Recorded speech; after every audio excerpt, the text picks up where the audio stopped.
Assalamualaikum dan salam sejahtera. Saya Fasiha binti Logan Turki, nombor matriks BA18160950.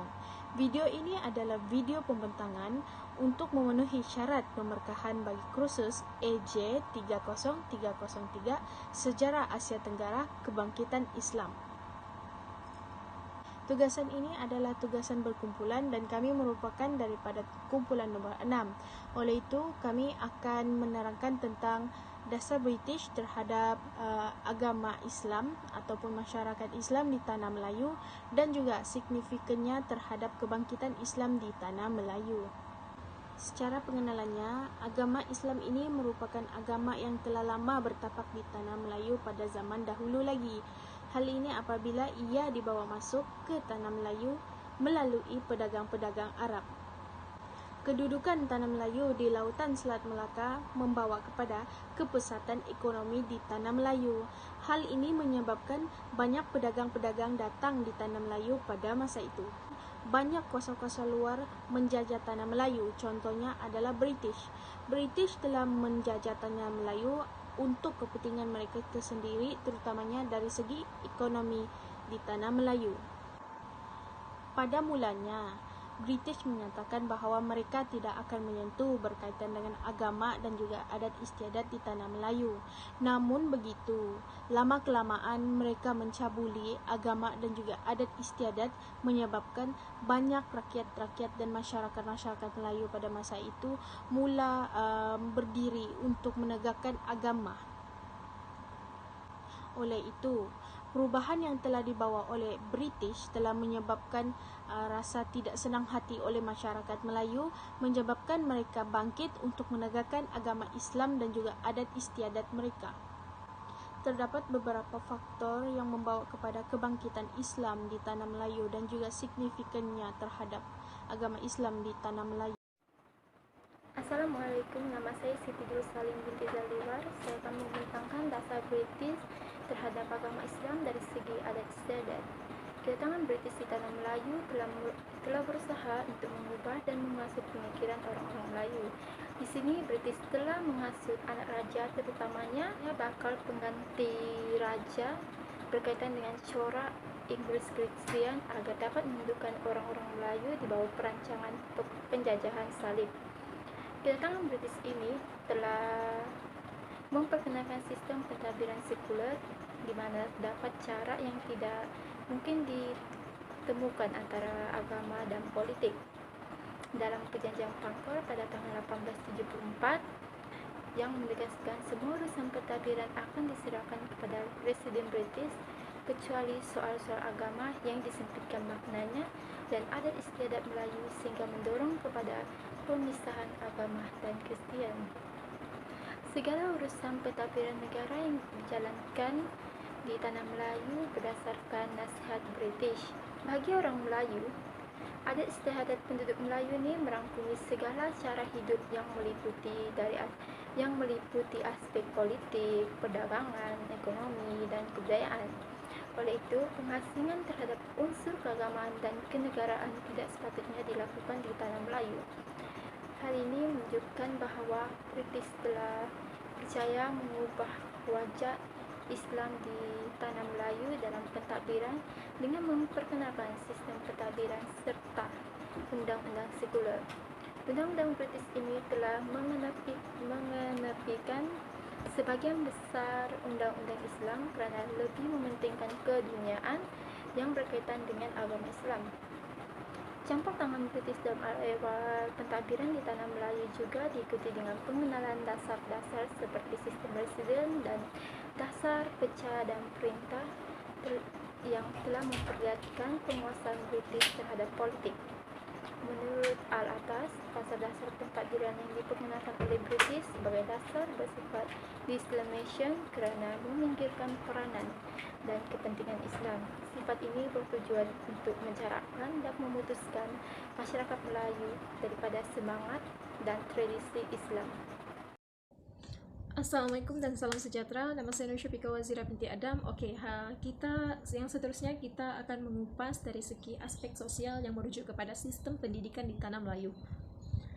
Okey, sebelum kedatangan British ke Tanah Melayu, kanak-kanak masyarakat Melayu hanya menuntut ilmu di masjid, surau dan sekolah pondok sahaja. Jika dapat dilihat, pendidikan orang-orang Melayu hanya tertumpu untuk belajar membaca Al-Quran, menulis huruf Jawi, memahami bahasa Arab, mempelajari hukum hakam Islam dan mengira. Namun, selepas kedatangan British, sistem pendidikan secara vernakular telah diwujudkan. Perkara ini menyebabkan timbulnya perbalahan antara orang Melayu dan juga British. Hal ini berlaku kerana orang Melayu ingin menyampaikan ketidakpuashati kepada pihak British melalui perbalahan tersebut. Jadi, sekolah-sekolah yang ada pada ketika itu, sekolah vernakular Melayu, sekolah vernakular Cina, sekolah vernakular India. Selalui dengan perkara tersebut, pihak British telah melaksanakan dasar pendidikan tersebut mengikut dasar pecah perintah yang telah dilaksanakan oleh pihak British. Dasar pendidikan yang telah diwujudkan oleh pihak British pada ketika itu tidak mendatangkan hasil yang positif kepada penduduk di Tanah Melayu, khususnya pada orang Melayu. British hanya mementingkan ekonomi dan kedudukan mereka di Tanah Melayu. Jadi, kewujudan sekolah vernakular ini telah memisahkan kaum-kaum yang ada di Tanah Melayu mengikut sistem persekolahan vernakular tersebut. Pihak British sebenarnya dia mempunyai sikap yang tidak adil. Ianya dapat dilihat dari aspek layanan mereka terhadap masyarakat yang terdapat di Tanah Melayu.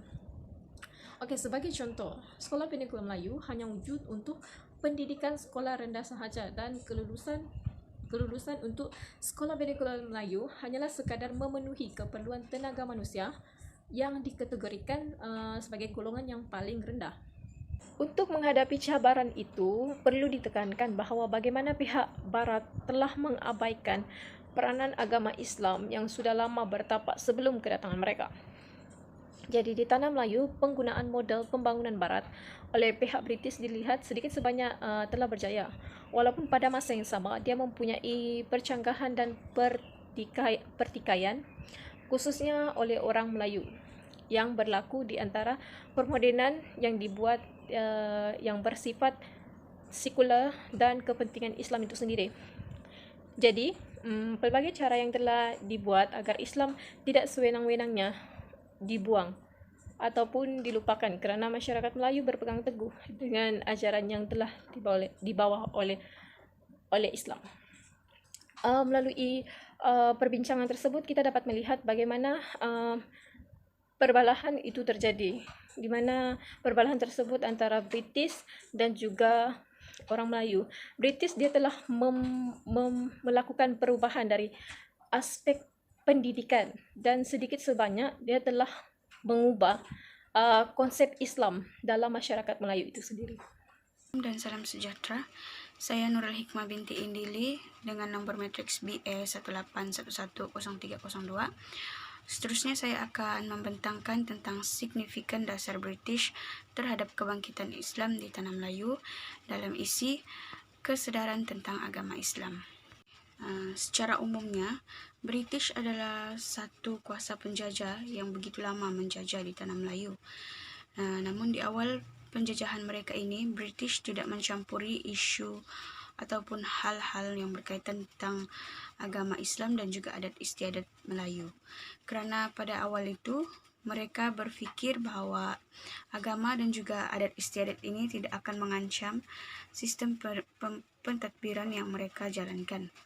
Namun demikian, apabila undang-undang British ataupun dasar-dasar British mula diperkenalkan di Tanah Melayu, maka secara tidak langsung British mula mencampuri urusan agama dan juga adat istiadat yang ada di Tanah Melayu. Perkara seperti ini telah menyebabkan undang-undang agama Islam itu dan juga adat-adat Melayu itu mula diketepikan oleh pihak British, dan perbuatan ataupun tingkah yang mereka lakukan ini telah menyebabkan beberapa golongan untuk bangkit menentang dasar mereka. Golongan yang menentang, yang terlihat jelas menentang adalah golongan nasionalisme dan juga golongan ulama-ulama. Dua golongan ini menentang kerana mereka mula merasakan dan mereka mula sedar bahawa kedudukan agama Islam dan juga adat istiadat Melayu di Tanah Melayu itu mula terancam disebabkan undang-undang yang diperkenalkan oleh pihak Inggris. Seterusnya, apabila undang-undang dan dasar-dasar pihak British ini mula berleluasa di tanah Melayu, maka kesadaran tentang agama Islam itu mula merosot di kalangan masyarakat tanah Melayu. Agama Islam itu tidak lagi menjadi keutamaan dalam kehidupan masyarakat di tanah Melayu. Hal ini dikatakan demikian karena semasa zaman penjajahan Inggris ini, agama Islam dilihat tidak mempunyai signifikan terhadap sistem politik masyarakat Melayu. Karena pada ketika ini agama Islam mula dijadikan sebagai agama rasmi saja untuk masyarakat Melayu. Oleh itu, jelas dilihat apabila dasar British mula memasuki tanah Melayu, agama Islam ini tidak lagi menjadi keutamaan masyarakat Melayu. Dan penggunaannya adalah sangat-sangat terhad dalam kehidupan masyarakat Melayu. Samping itu, pengaruh Barat dalam menjejaskan kesadaran tentang agama Islam di tanah Melayu pada ketika itu adalah dengan menyebarkan budaya-budaya Barat dengan penayangan video-video Barat mula menyebarkan penayangan-penayangan film-film yang mereka bawa dan juga budaya-budaya mereka dalam bentuk video kepada masyarakat di tanah Melayu.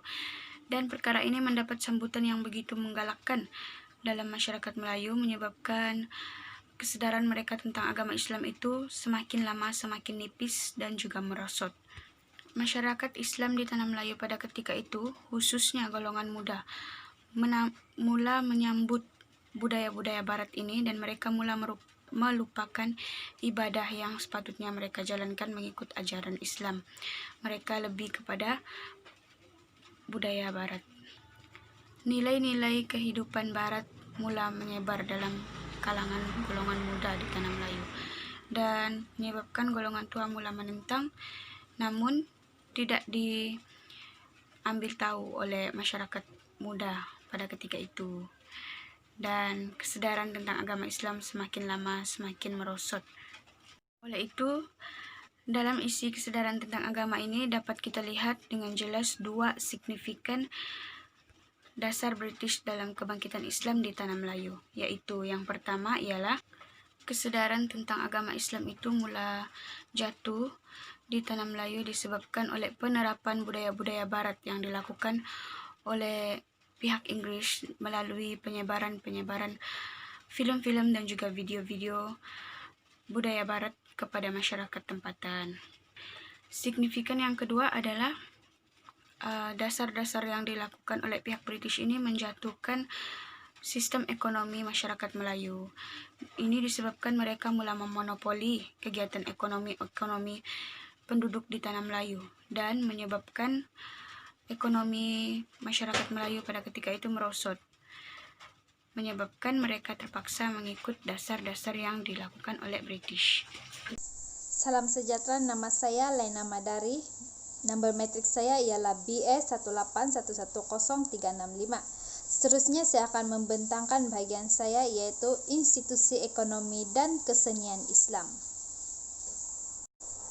Kegiatan ekonomi yang dijalankan oleh British telah memberikan implikasi secara tidak langsung kepada orang Islam, di mana pada awal abad ke-20 British telah membawa migrasi China dan India masuk ke tanah Melayu dengan tujuan untuk kepentingan ekonomi mereka sahaja. Perubahan yang dibawa oleh British ini bukan saja mengakibatkan masalah politik kepada orang Melayu, malahan ianya juga telah mencetuskan persaingan ekonomi serta persaingan ekonomi kepada semua bangsa yang berada di tanah Melayu. Seterusnya, ekonomi kapitalis yang diperkenalkan oleh British juga merupakan satu dimensi ekonomi yang baru kepada orang Melayu, di mana ianya amat bertentangan dengan nilai-nilai Islam.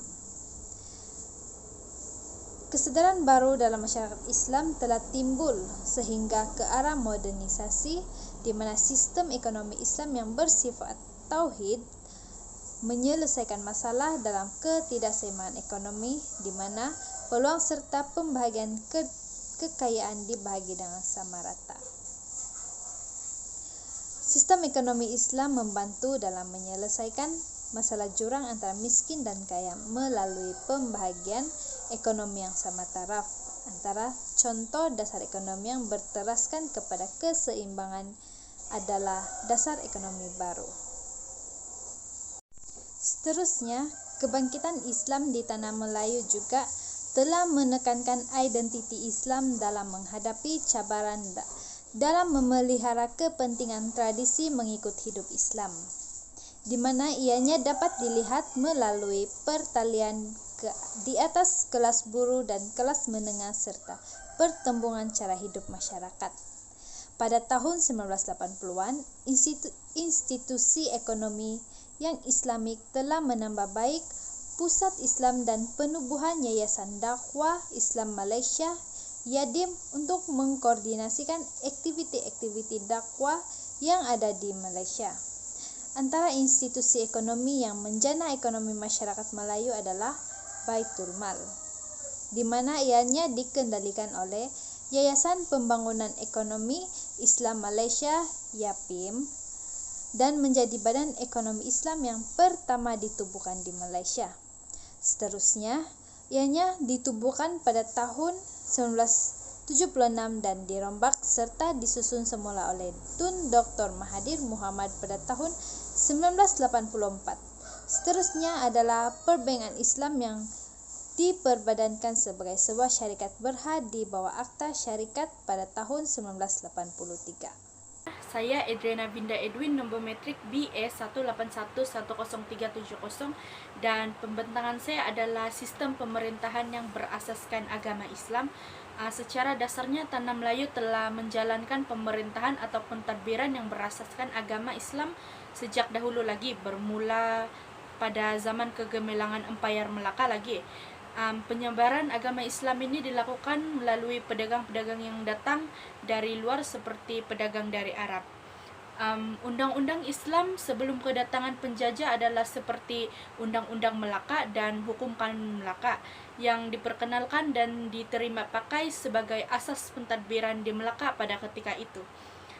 Apabila penjajahan dan pendudukan British di Tanah Melayu ini bermula, kedudukan Undang-Undang Islam sebagai undang-undang utama di negeri Melayu mula tergugat.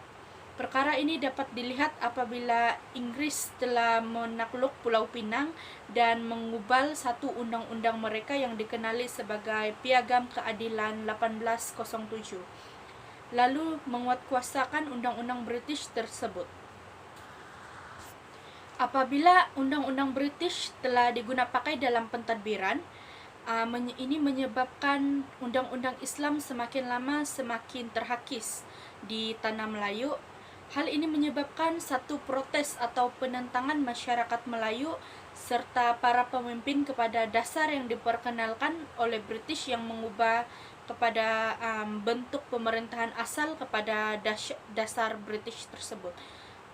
Sistem residen turut diperkenalkan yang menjejaskan kekuasaan sultan di wilayah-wilayah mereka. Seterusnya adalah dasar British di Tanah Melayu ini telah mengubah bentuk pemerintahan asal yang berasaskan agama lalu menukarnya kepada dasar mereka. Hal ini demikian telah menggugat kuasa bangsa Melayu dan menjejaskan ciri-ciri pemerintahan Islam di Tanah Melayu ini. Tambahan pula, para pemimpin telah terbiasa dengan undang-undang Islam yang digunapakai sejak dahulu lagi. Oleh itu, pelbagai cara yang digunakan oleh masyarakat Melayu untuk bangkit dan menentang demi membela adat mereka yang sedikit demi sedikit telah terhakis akibat pemerintahan British di Tanah Melayu ini.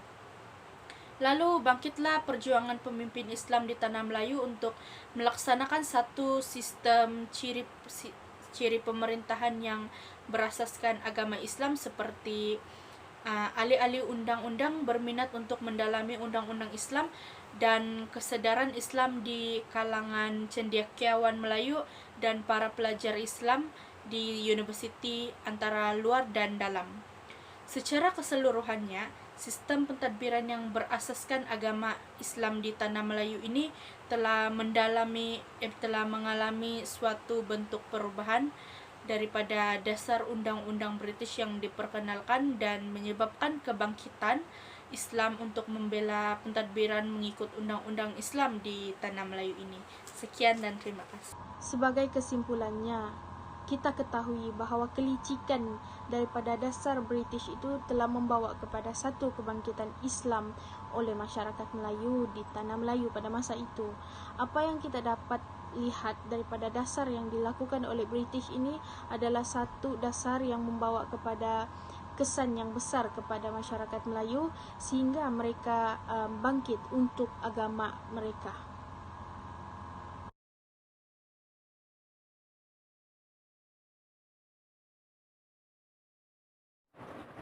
Assalamualaikum, nama saya Siti Jerusalem binti Zaldiwar. Saya wakil daripada kumpulan 6 akan menerangkan artikel pilihan kumpulan saya, yaitu Perkembangan Pensejaraan Islam di Alam Melayu, karya Arba'iyah Muhammad Nur pada tahun 2011. Artikel ini bermula daripada muka surat 29 hingga 50, di mana artikel ini menerangkan kedatangan Islam di Tanah Melayu sejak zaman dahulu kerana permintaan Sultan atau Raja dia menggunakan tafsiran Al-Quran dan berunsur Islam.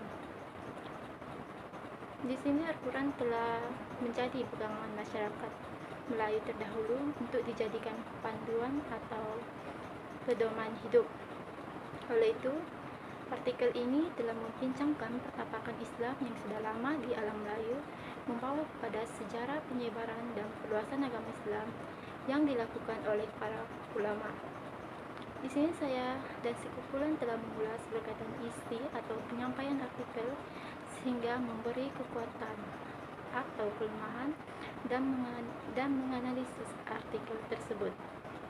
Kekuatan artikel ini, penulis telah memecahkan 5 isi penting, yaitu terdapat pengenalan, perkembangan Islam, pengajian ilmu sejarah, dan tulisan Jawi, karya pensejaraan Islam, dan pengaruhnya, dan akhir sekali kesimpulan. Pecahan 5 isi ini mampu menghuraikan isi dengan lebih jelas. Selain itu, kekuatan isi ini juga kita dapat lihat daripada pengenalan, di mana penulis telah menghuraikan sedikit berkaitan dengan latar belakang sejarah Islam dalam kalangan masyarakat Melayu. Di bagian kedua pula, isi yang diterangkan berkaitan dengan perkembangan Islam di rantau Melayu. Di sini penulis mampu menghuraikan bagaimana proses perkembangan Islam di rantau alam Melayu dengan menyertakan beberapa pandangan sarjana mengenai tarikh kedatangan Islam. Malahan penulis juga telah memberikan sebab mengapa pengajian ilmu dalam sejarah ni penting, yaitu dia ni menyatakan pengetahuan sejarah Islam dapat membentuk nilai dalam diri seseorang sehingga menunjukkan kekuatan artikel. Tambahan pula, penulis telah menyenaraikan beberapa contoh sejarah dalam Islam yang telah diajar kepada masyarakat Melayu, khususnya di kawasan Aceh dan Perak.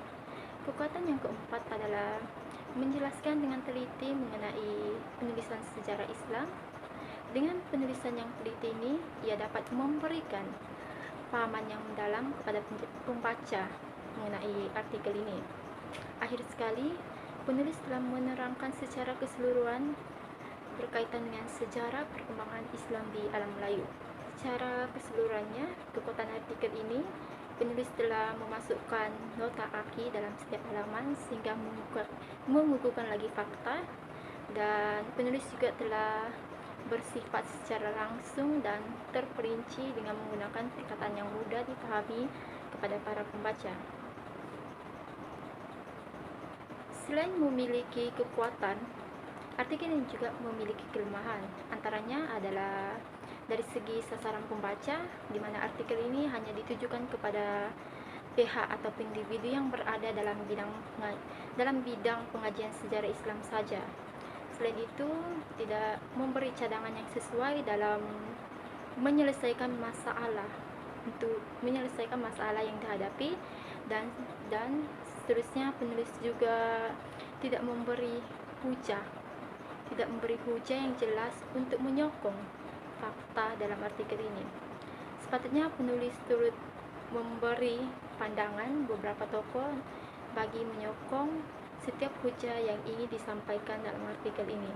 Oke, saya beranjak ke analisis artikel, di mana penulisan artikel ini bertujuan untuk mengkaji tentang pensejaraan Islam di alam Melayu. Di sini memperlihatkan bagaimana Islam itu mulai berkembang di rantau ini pada sekitar abad ke-7 Masehi. Perkembangan Islam sebenarnya berlandaskan daripada pegangan Al-Quran dan Sunnah, dan perkembangan Islam itu sendiri secara tidak langsung telah memberi inspirasi dan juga kesedaran kepada orang Melayu di tanah Melayu. Tinjauan kajian yang ditulis oleh penulis juga mendapati bahwa sejarah kedatangan Islam yang mula dipelajari oleh orang Melayu di tanah Melayu melalui kisah-kisah yang diceritakan di dalam Al-Quran. Selain itu, dalam artikel ini juga membincangkan tentang kemasukan Islam di rantau ini. Agama Islam ini telah dibawa oleh ulama yang berasal dari Parsi dan Arab yang berkeinginan untuk menyebarkan agama Islam kepada orang Melayu sehingga membawa perubahan yang besar. Kedatangan Islam ini telah mendorong kepada orang Melayu untuk mempelajari ilmu fikih, tauhid, Al-Quran, dan sebagainya. Secara kesimpulannya, artikel ini menyampaikan message berkaitan dengan perkembangan sejarah Islam di rantau alam Melayu. Perkembangan ini telah membawa pembaharuan kepada generasi pada masa kini kerana pengaruh Islam sangat kuat dan utuh sehingga menyebabkan generasi kini bangkit untuk memperjuangkan perkembangan Islam.